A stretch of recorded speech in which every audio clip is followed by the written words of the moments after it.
ዕለት ሰለስተ ግንቦት በስመ አብ ወወልድ ወመንፈስ ቅዱስ አሐዱ አምላክ። ዕለት ሰለስተ ግንቦት በዛ ዕለት እዚኣ ቅዱስ ሐዋርያ ያሶን አዕረፈ። እዚ ቅዱስ እዚ ቁፅሩ ካብቶም ጎይታና ኢየሱስ ክርስቶስ ዝሓረዮም 72 አርድእቲ እዩ። ምስ ሐዋርያት ሰቢኹ ናይ ጎይታናን መድሓኒናን ኢየሱስ ክርስቶስ ሕማማት ተኻፊሉ እዩ። ንጎይታ ምስጋና ይኹኖ ተኣምራትን መንክራትን ከዓ ገበረ። ኣብ ኣዳራሽ ጽርሐ ጽዮን ምስ ሐዋርያት ኣብ ልዕሊኡ ሓይልን ጸጋ መንፈስ ቅዱስን ጰራቅሊጦስ ወሪዱሉ እዩ። ካብኡ ናብ ስብከቱ ኸደ። ምላዱ ኣብ ሃገር ጠርሴስ እዩ። ንሱ ካብቶም ሰብ ጠርሴስ ቅድም ዝኣመነ ነበረ። ብድሕሪዚ ናብ ስብከቱ ወንጌል ንሐዋርያ ቅዱስ ጳውሎስ ሰዓቦ። ምስኡ ከዓ ናብ ብዙሕ ዓድታት ከደ። ኣብ ሃገር ተሰሎንቄ ምስ ጳውሎስን ሲላስን ሓዝዎ። ካብኡ ጓቲቶም ናብ ገዛእ ሃገር ተሰሎንቄ ኣብጽሕዎ። ድሕሪዚ ቅዱስ ጳውሎስ ኢዱ ኣብ ልዕሊኡ ኣቐሚጡ ናይ ሃገር ጠርሴስ ኤጲስቆጶስ ገይሩ ሾሞ። ንናይ ሕያው ወዲ እግዚኣብሔር ኢየሱስ ክርስቶስ ቤተ ክርስቲያን ድማ ብጽቡቕ ሓለዋን ተኸናኸናን። ነቶም ምእመናን ኣብታ ቅንዕቲ ሃይማኖት ኣጽኒዑ ኩሉ ስርዓት ቤተ ክርስቲያንን ኩሉ ምግባር ሰናይን ምስ መሃሮም ካብኡ ናብ ምዕራባዊ ሃገር ከይዱ ኣብኣ ስብከት ቅዱስ ወንጌል ሰበኸ። ኣብ ኮራኮራስ እትበሃል ወደብ በፂሑ ከዓ ሰበኸ። ኣብኣ ከዓ ብስም እስጢፋኖስ ሊቀ ዲያቆናት ቤተ ክርስቲያን ሃነፀ። ናይቲ ሃገር ገዛኢ ነዚ ምስ ፈለጠ ሒዙ ኣሰሮ። ኣብቲ ቤት ማእሰርቲ ከዓ 7 ሸፋቱ ረኸበ እሞ ነዚኣቶም ሃይማኖት ምሂሩ ብጎይታና ኢየሱስ ክርስቶስ ኣእመኖም። ምስጋና ንዑ ይኹን። ጥምቀት ክርስትና ኣጠመቆም። ኣብ ቅድሚ እቲ ገዛእ ድማ ዓው ኢሎም ብጉህዶ ንሕና ክርስቲያን ኢና በሉ። እቲ ገዛእ ከዓ ስብሒ ኣብ ዝመልአ ዓብዪ ድስቲ ኣእትዩ ሳቀዮም እሞ ኣኽሊል ሰማዕትነት ተቐበሉ። ብድሕሪዚ ነዚ ቅዱስ ካብ ቤት ማእሰርቲ ኣውፂኡ ብዙሕ ስቅያት ሳቀዮ። እንተኾነ ካብቲ ስቅያት ወላ ሓንቲ ኣይገበሮን። ጓልቲ ሹም ብመስኮት ቤታ እዚ ኩሉ ክበፅሖ ከሎ ረኣየቶም እሞ ብጎይታና ኢየሱስ ክርስቶስ ኣመነት። ምስጋና ንዑ ይኹን። እቲ ዝበለፀ ክዳውንታን ሽልማታን ኣውፂኣ ንድኻታትን ንመሳኺንን ሃበቶም። ኣቦኣ ተቖጢዑ ናብ ማእሰርቲ ከእትውዋ ኣዘዘ። ከም ዝኣዘዞም ገይሮም ድማ መሊሶም ብትካ ዓጠንዋ። ክዳውንታ ገፊፎም ከዓ ብኹናት ገይሮም ወግእዋ። ሽዑ ነብሳ ናብ ኢድ እግዚኣብሔር ኣማዕቆበት ዓረፈት። ድሕሪዚ ንቅዱስ ያሶን ናብ ሓንቲ ወደብ ለኣኾ። ንሱ ነቲ ገዛእ ምስ ሰራዊቱ ኣብኡ ከሳቅዮ ኢሉ ምስኡ ኣብታ መርከብ ተሰቕለ። እግዚኣብሔር ከዓ ነቲ ገዛእ ምስ ሰራዊቱ ኣብቲ ባሕሪ ኣጥሓሎ። ቅዱስ ያሶን ከዓ ንጎይታና ኣመስገኖ።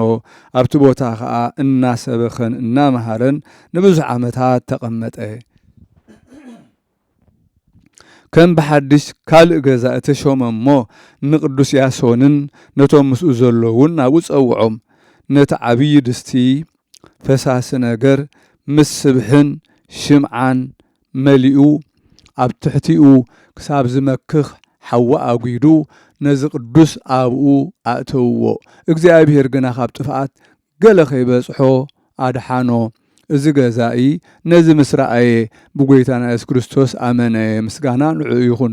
ምስ ስድራ ቤቱ ከምኡውን ምስ ኩሎም ደቂ ዓዲ ናብዛ ቅንዕቲ ሃይማኖት ኣተወ። ሐዋርያ ያሶን ከዓ ቃል ወንጌል መሃሮም ኣጠመቆም። ድማ ቤተ ክርስቲያን ከዓ ሃነጸሎም። ኣብኡ ብዙሕ ተኣምራትን መንክራትን ገበረ።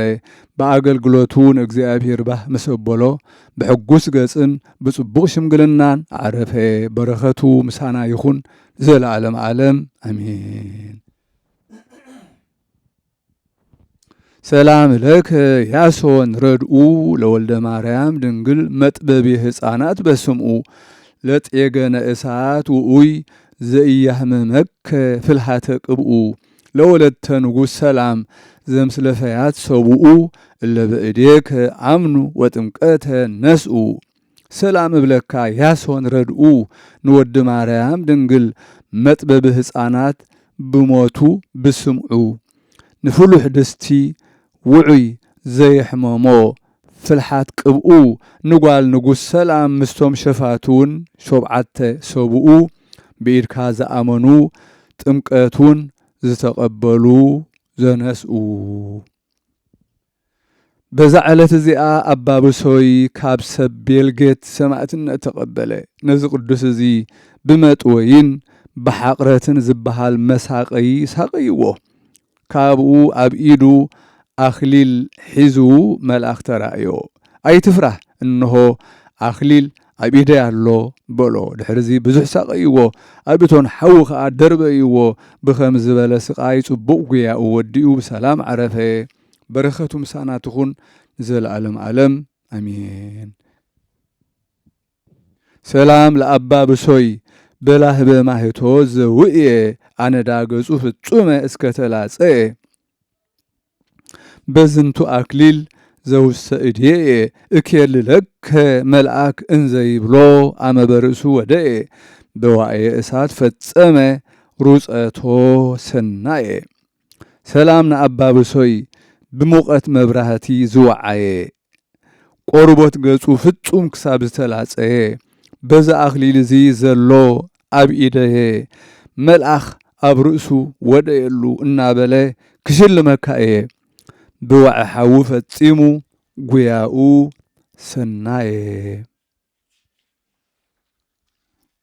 በዛ ዕለት እዚኣ ንብርኽቲ ወለተ ማርያም ኣዲኡ ንንጉስ ወናግ ሰገድ መዘከርታ ዕረፍታ እያ በረኸታ ምሳና ትኹን ዘለዓለም ዓለም ኣሜን በዛ ዕለት እዚኣ መዘከርታ ቅዱስን ክቡርን ኣውሳብዮስ ቀሲስን ቅዱስ ሴም ሰማዕትን እያ እግዚአብሔር بصلاتهم يمحرنا زل عالم عالم آمين.